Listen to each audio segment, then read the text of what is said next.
So, we begin just the way that we always do with our arm swings, just going forward and back, just like this. Nice, easy quality of motion.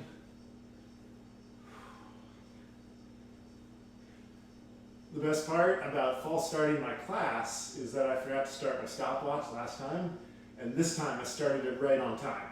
So, total perfection.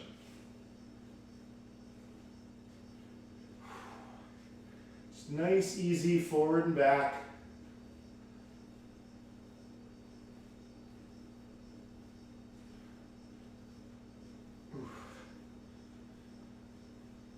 You might hear a few pops.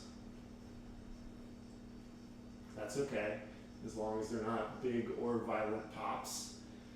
Okay, side to side now.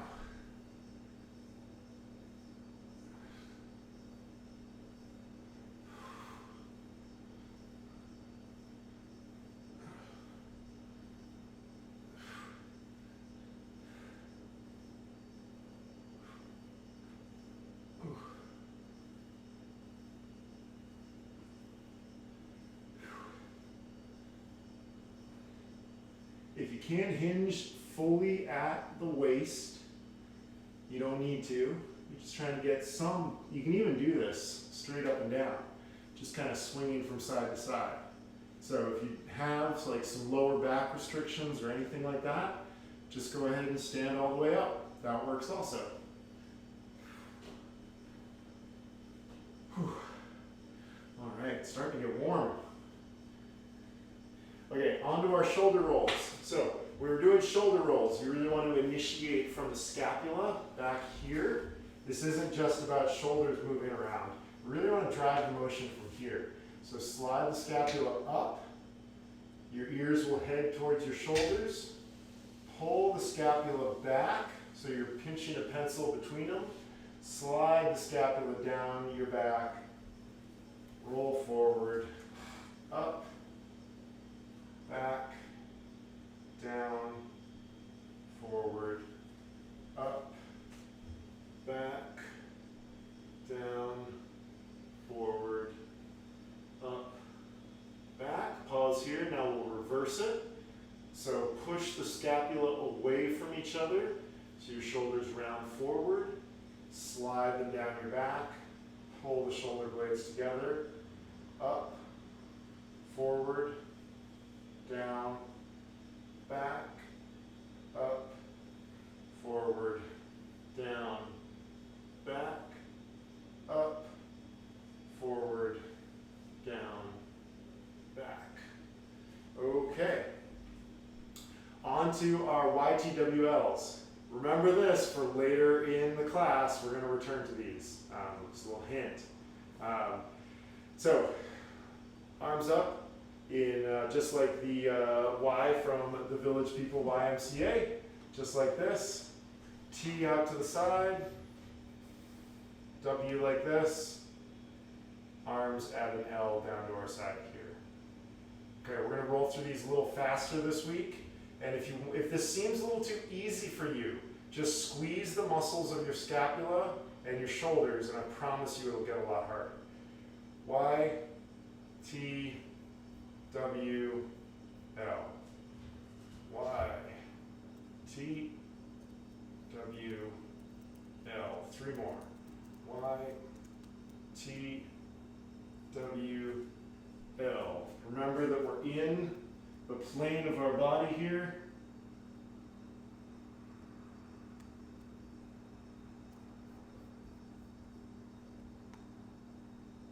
Awesome. And on to our standing cat, overhead stretch, and then what I call the prisoner stretch to start getting our necks warmed up. So interlace the palms, the fingers, push them away from you like this, palms facing out and away. And then you're going to round forward, sort of like you're doing cat pose in yoga, but we're just standing here. Hollowing out the chest, stretching across the upper back, really, really rounding, feeling the stretch across our sternum And then also our scapula, as we push those scapula away from each other. Don't forget to breathe, super important.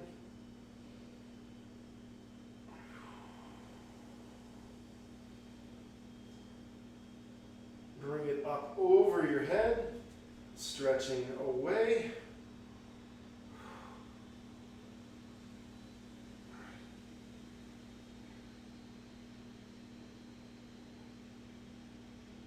Really, really, really, really reaching for the sky. Feeling that stretch through your lats. Bring the palms down to the back of your head. Prisoner pose, I call it. Get those elbows in line with your body. And what you're going to do is you're going to press your hands into the back of your head. You should really feel this in your scapula. And also push your back of your head into your hands. You should feel that in your neck. So you're resisting your motion in two different directions. This is an isometric contraction. This is a great way to build strength. Don't forget to breathe. Keep those elbows pressing back as well. Don't let them collapse forward.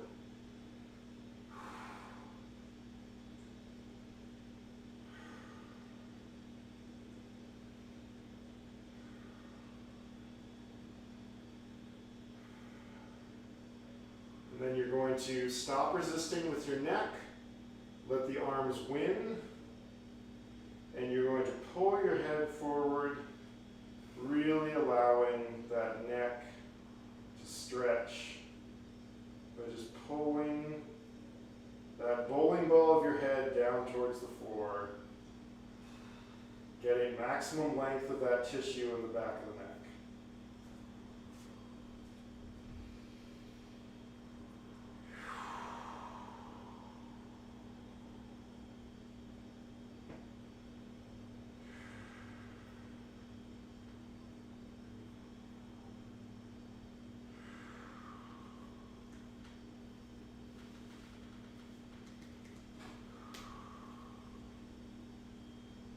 Okay, press the head back up.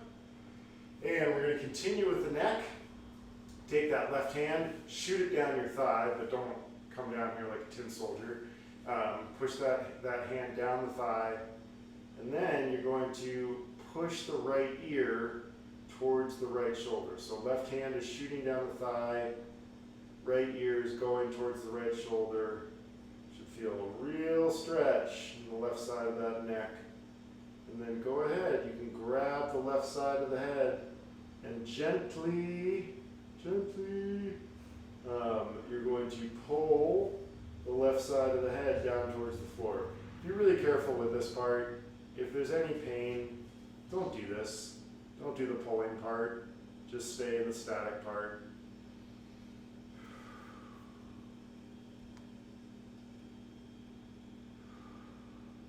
I'm going to say one of the big benefits of all of this stuff that's going on, is that in launching this television channel, I know that Amy and Molly and I have been doing more of this kind of stretching and self-care and stability and mobility work than we've ever done before. So we're getting like a huge benefit out of it, but it shouldn't just be us. Like, we really hope that you guys are following along and you are also getting the same benefit that we are. So don't just let us be the beneficiaries of the crazy television channel that we have begun. Okay, press that head back up into your hand, to come back up to stretch to the top. Shoot the right hand down the right thigh, and then bring your left ear down towards your left shoulder. So stay here in this first stretch, just hanging out for a second before you grab the right side of your head and pull that down towards the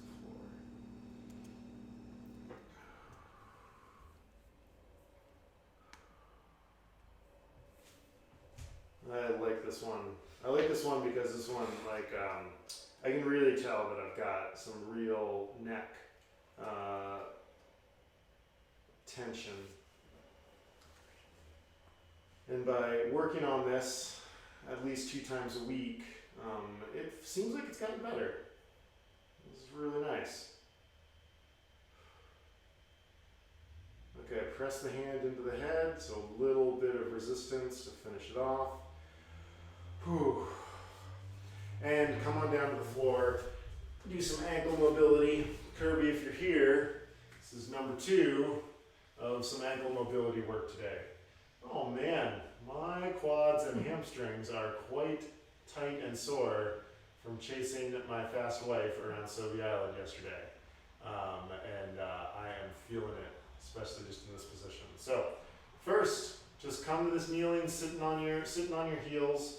We're going to be here for about 30 more seconds. If you want to add a little bit more, just lean back, and if you want to add even a little bit more, you can put a little rock in. Make sure there's enough padding under your feet to let that be okay.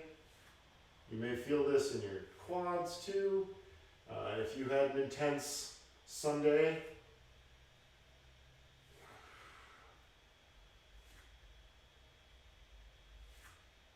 okay, switch it up. Tuck the feet under.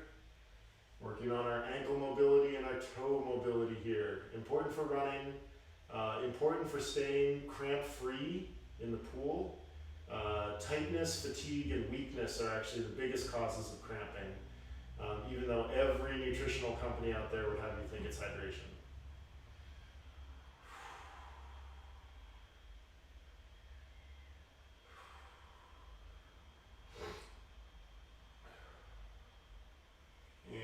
Tuck them back under. Again, if you want to throw in a little bit of a rock, go ahead.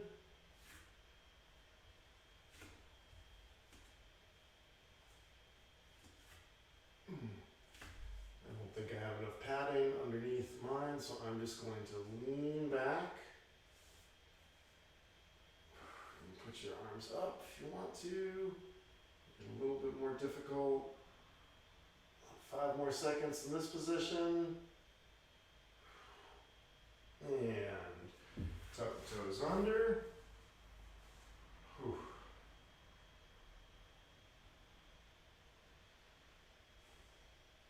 So I'm not going to be able to see who gets this right, but if anybody out there wants to put in the chat Chris's second favorite technique drill, that is where we are headed next but here in dryland stretch cord area.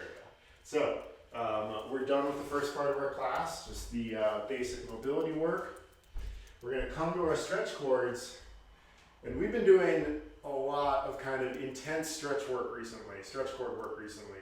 We're not really going to do that as much today, although this is not going to be easy class. We are going to do some sculling. Yes, one of Chris's favorite drills. So when we're sculling, when we're doing skull number 1, we bring our hands out here in front of us. Wow, that's new. Bring your arms out in front, and then you're going to make this same back in and out motion that we do when we're doing the sculling exercise. Really important here to work from our scapula. And we're going to be here for about 30 to 45 seconds doing skull number 1 here. So hands out in front of the body. What I love about doing skull number 1 with stretch cords is the thing that I'm always telling people is that when we're doing sculling, we're not pulling back. And so we're not doing this, we're not doing bad breaststroke. And so when we have the cord here and we're keeping it at the same tension, you really can't bring your hands back behind you. Ooh, okay, yeah, I thought this was gonna be easy today. It's not gonna be easy. We're gonna take a little break and we're gonna go to skull number 2, of course. So we're gonna go through the full sculling progression, even the very rarely used skull number 3 that we really don't do too much. Take a slight step towards your anchor, and now we're going to do skull number 2. Skull number 2 is really here underneath your shoulder blades. Again, keep your back flat. Back is nice and extended. We're not arching, rounding. Keeping consistent tension in the band the whole way. You should really feel this in your upper back. You guys have about 10 more seconds of this.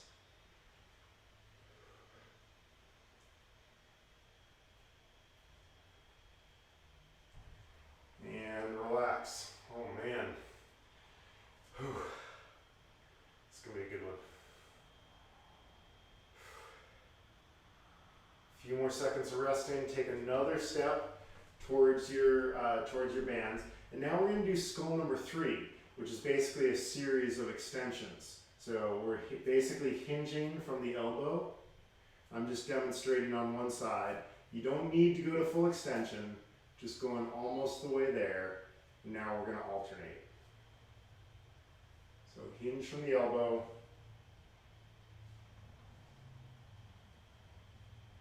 Trying to really have the motion only come from the elbow joint, not from the shoulder joint.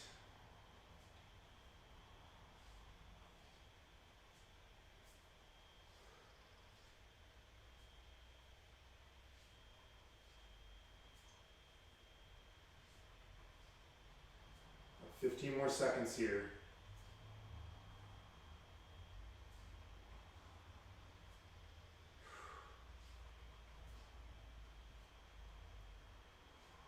And relax. Okay, this next one is actually going to look very, very much like that one that we just did, except that instead of starting at our hip and pushing back to where our hand would extend and exit the water, now we're actually going to work on the catch moment at the front of the stroke. So there are 3 phases to your freestyle stroke. There's the catch, which is that moment from hand entry to maybe right around here, when that elbow is at that early vertical forearm. There's the pull phase, which is when you go from catch to all the way to hand exit. And then there's the recovery phase, where you come over the water. So 3 phases. We're going to do some one-armed catch work here. So one arm is just going to stay, the right arm is just going to stay out in front, and you're going to bring your hand like this. So from catch to where your forearm is vertical. And do about 45 seconds of each of those. Just coming to here, feeling that sense of hinging at the elbow, catching that water, preparing to drive it straight back.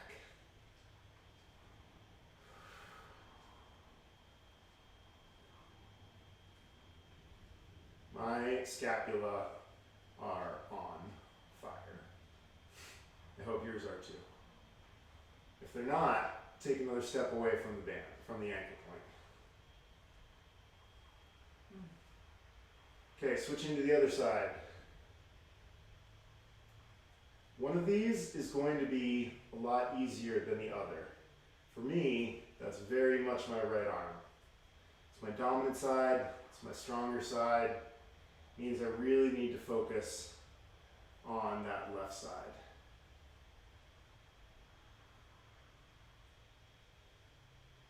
Focusing on bending the elbow at around 100 to 120 degrees.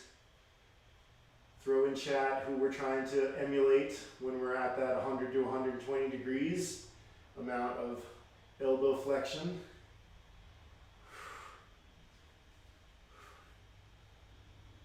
You'll notice I'm also trying to keep my hand nice and flat, just like I would be when I'm catching and pulling on the water. About 5 more seconds. Okay, straighten up. Shake it out a little bit. Take a step towards your anchor. So when the bands are sort of under a little bit of tension, they're right at your sides. That still feels like a little much for me. And now we're going to do back raises. So again, moving from the scapula, drive the arms straight back. Focus on going from the scapula. Mine are already very much ready for this particular exercise to be over. 20 more seconds though.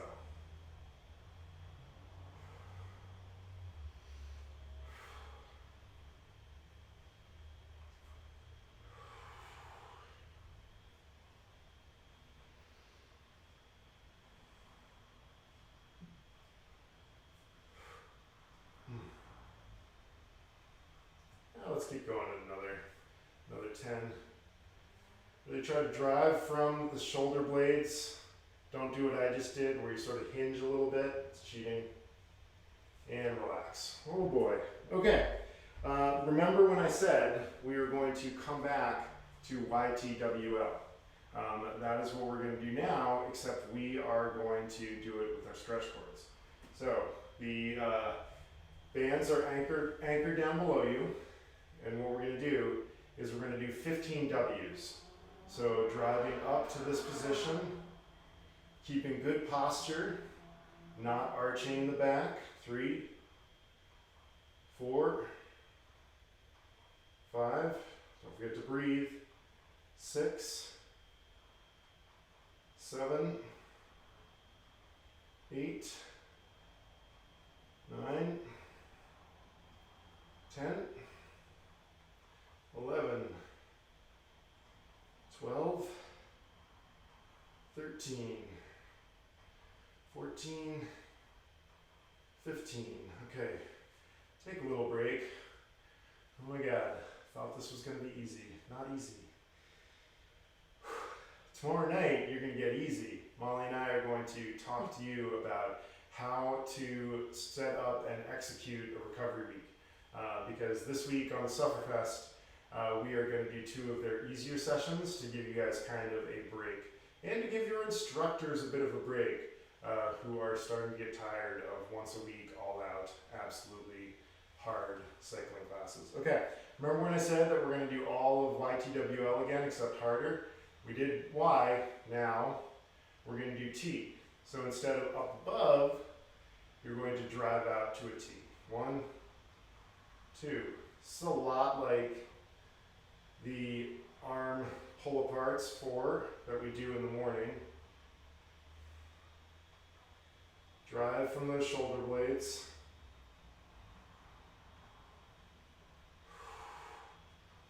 9. Good posture. 11. 12. 13. 14. 15. Oh my gosh. Okay, we're through to the T's. We've done YT. Now we're on to W. So I think you probably get what we're going to do now. Now you're going to keep the elbows sort of anchored down by your your hips, and you're going to drive up to the W position. So hands are still up here like that. I can tell I just need a little bit more resistance. So you start in this position, 15 W's. 1, 2, 3, 4, 5, 6, 7, 8, 9, 10, 11, 12, 13, 14, 15. Little break, and then of course, we're going to go to L's. So now, turn your fists so your thumbs are pointed up towards the ceiling, and we're going to externally rotate with so it's very easy to fall right back into W, but we're not going to. Keep those thumbs up and externally rotate. 1, 2, 3, 4,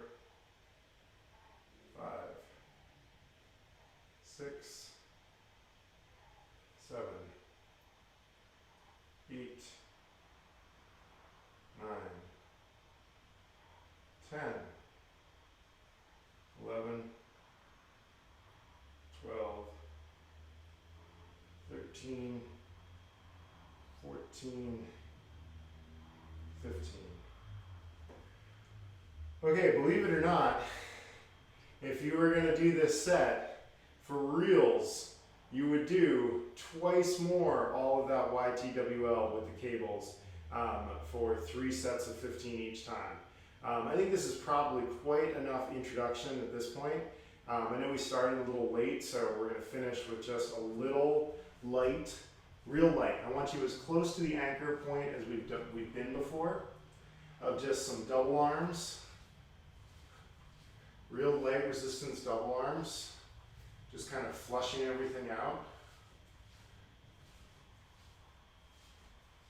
Still remembering to bend those elbows.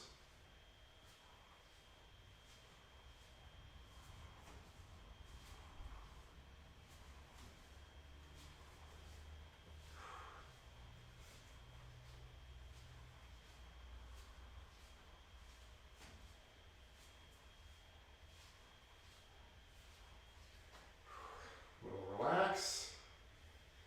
Rest up for a second. We're going to finish with 30 seconds of single arms with light resistance. So closer to the anchor point than you've been for a lot of these before. Okay, hinge over. Really focused on that, bending that elbow of whichever side is going. This is a lot like what we were doing before. We were working on the catch, but now we're extending that and basically getting to a little skull number 3 as well.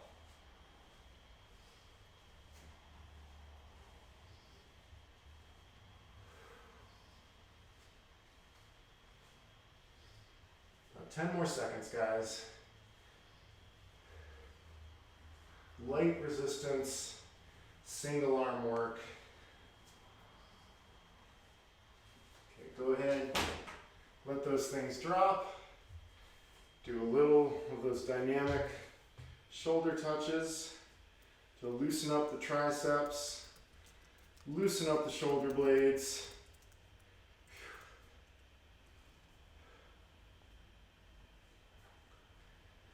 Oh, I hope that wasn't too bad. My legs are cooked, so it's kind of nice to do something a little stronger for upper body. Don't forget,